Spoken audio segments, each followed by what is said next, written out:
Retour dans LCI Matin. Il y a 4 jours de la grande manifestation des pros, mariage pour tous. Plusieurs députés UMP vont se rendre tout à l'heure à l'Assemblée nationale, de l'Assemblée jusqu'à l'Élysée pour déposer un courrier à François Hollande, demandant notamment le report de l'examen du texte et l'organisation d'un référendum. Bonjour Hervé Mariton. Bonjour. Vous ferez partie de cette délégation de parlementaires. Est-ce que c'est un peu l'opération de la dernière chance pour les opposants au mariage pour tous ? Non, c'est un rappel de courtoisie républicaine. Nous avons à plus de 200 parlementaires écrit au président de la République au mois d'octobre pour lui demander à être reçus. Nous n'avons pas été reçus. Il se trouve qu'après sa vraie fausse sortie sur la liberté de conscience au Congrès des maires, le président de la République parle de liberté de conscience, puis se dédie au bout de quelques heures.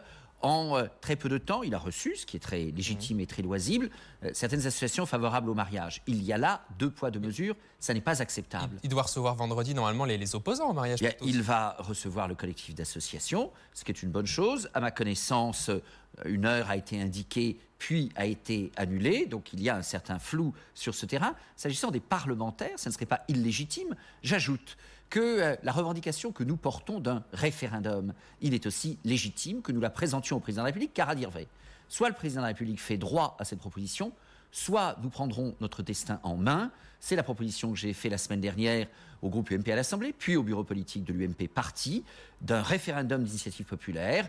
Grâce à nos amis du Sénat, toutes les procédures seront ouvertes à la fin du mois de février. Et alors, nous solliciterons la signature de plus de 4,5 millions de Français, c'est la règle de la Constitution, pour déclencher un référendum d'initiative populaire.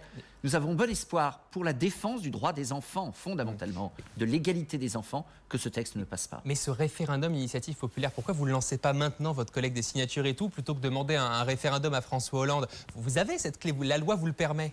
La loi nous le permettra en février. Dans la Constitution, en 2008, nous avons introduit le principe du référendum d'initiative populaire. C'est un peu technique, mais il se trouve que pour la mise en œuvre concrète, il faut le passage d'une loi organique au Parlement. C'est fait à l'Assemblée, il faut le faire au Sénat. Ce sera fait en février. Mais oui, nous préparons, pas les mains dans les poches, nous préparons dès maintenant à la fois la collecte des signatures de parlementaires, ça sera très facile, il y a largement le nombre de parlementaires requis, et nous préparons la collecte des signatures, 10% du corps électoral, au moins 4,5 millions de signatures. Nous commençons de nous préparer, ça sera inédit, donc acceptez que ce ne soit pas si facile à organiser. Mais si, plutôt que d'enclencher tout ce processus qui a sa place en démocratie, il y avait un sens de l'écoute et de l'ouverture du président de la République, ça serait mieux. Il y a aujourd'hui un consensus en France pour la création d'un contrat d'union civile, un consensus pour l'amélioration du statut des tiers. 2 tiers des Français disent dans les sondages que ces 2 solutions seraient bien préférables, bien moins génératrices de division que le projet du gouvernement. C'est franchement dommage que l'exécutif ne saisisse pas cette opportunité. C'était la proposition de Nicolas Sarkozy, vous ne l'avez pas faite. Oui, je suis d'accord avec vous, monsieur. Je regrette que cela n'ait pas été fait, mais c'est une proposition qui était bienvenue. Nous la renouvelons. Rebecca. Qu'est-ce que vous pensez de Benoît Paru qui, dans Le Parisien, se prononce pour le mariage pour tous? Ce matin, il dit que c'est une réalité dont il faut tenir compte. Oui, j'ai lu avec attention cette interview.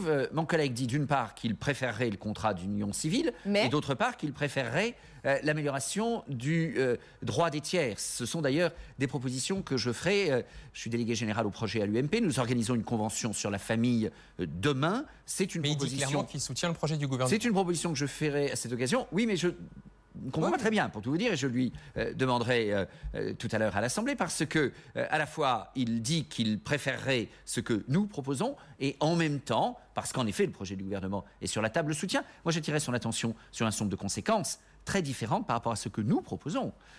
C'est que le projet du gouvernement a en particulier sur les enfants adoptés et sur les adoptants, y compris dans des couples hétérosexuels, que ce soit pour des personnes homosexuelles, pour des couples hétérosexuels, des conséquences extrêmement graves. Sur le plan pratique, tarissement de l'adoption. Il n'y aura plus d'adoption à l'international et elle deviendra extrêmement difficile, y compris pour des couples hétérosexuels. C'est une modification fondamentale du droit et du concept de l'adoption. S'il y a un endroit où il est le plus aisé de définir le dégât que le projet du gouvernement peut faire, alors qu'une réponse plus pragmatique, moins idéologique et plus concrète ferait moins de dégâts et au contraire apporterait des solutions, c'est bien sur le terrain de l'adoption. Moi j'alerte les parents qui veulent adopter, ceux qui ont adopté, les enfants qui ont été adoptés, tous les Français qui sont très humainement solidaires des adoptants sur le ravage que ce texte va faire sur le cadre juridique de l'adoption.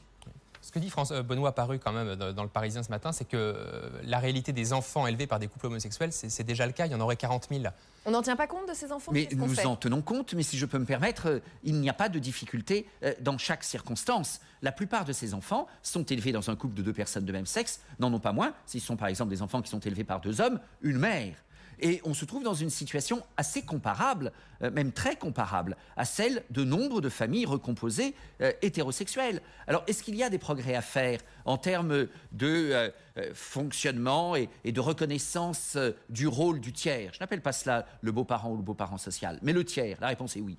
En réalité, beaucoup de choses se passent aujourd'hui dans des conditions qui fonctionnent. Oui, mais le partage de l'autorité. Pardon ? Sans loi, sans cadre pour l'enfance. C'est faux. Le partage de l'autorité parentale, la délégation de l'autorité parentale, cela existe. Certains voudraient que ce fût plus simple, parce que l'on me cite un certain nombre de cas où le fonctionnement de la justice est un peu rugueux et lent. C'est possible. Et donc, des progrès sont nécessaires et souhaitables. Des progrès, oui. Des réponses concrètes, oui. Simplement, le slogan, l'idéologie qui cherche à vider le mariage de ce qu'il définit ordinairement et la définition ordinaire de la famille d'un homme, une femme et d'enfants, non. Hervé Mariton, voyons ce qui se passe un petit peu ailleurs et notamment aux États-Unis. On a vu Barack Obama qui, avant-hier, a mis au cœur de ses priorités le droit des homosexuels. Qu'est-ce que ça vous inspire? Oui, je n'aurais pas voté Barack Obama pour tout vous dire, mais je veux rappeler qu'en Europe, ça n'est qu'une petite minorité d'États qui ont passé des législations sur le mariage et l'adoption. Il y a même à l'intérieur de cette minorité des pays comme le Portugal qui n'ont pas autorisé l'adoption. Aux États-Unis, c'est une minorité d'États. Dans ces États, au surplus, dans bien des circonstances, et y compris dans certains projets comme en Angleterre, pas en Écosse ou en Irlande au demeurant, mais s'agissant de l'Angleterre, il y a un projet, mais c'est un projet dans un pays où la forme ordinaire du mariage, c'est le mariage religieux, car ces pays ne font pas de séparation. Et dans ces pays, on se marie usuellement au lieu de culte, et ça a un effet automatique dans l'état civil. Et dans ces pays, le mot mariage, quelque part, se traduirait en français par le mot pax. Donc, on est loin d'une déferlante parce qu'il y a un certain nombre de pays où, heureusement, on se pose la question de la stabilité, on se pose la question de la famille. C'est un des fils directeurs de la Convention de l'UMP demain pour la famille durable. Et on a compris le message. Vous serez donc entre l'Assemblée et l'Élysée tout à l'heure à 12h30 pour paisiblement, dans un esprit républicain, un courrier à François Hollande. Pour dire au président qu'il pourrait être poli et ouvert. En marchant. Merci beaucoup.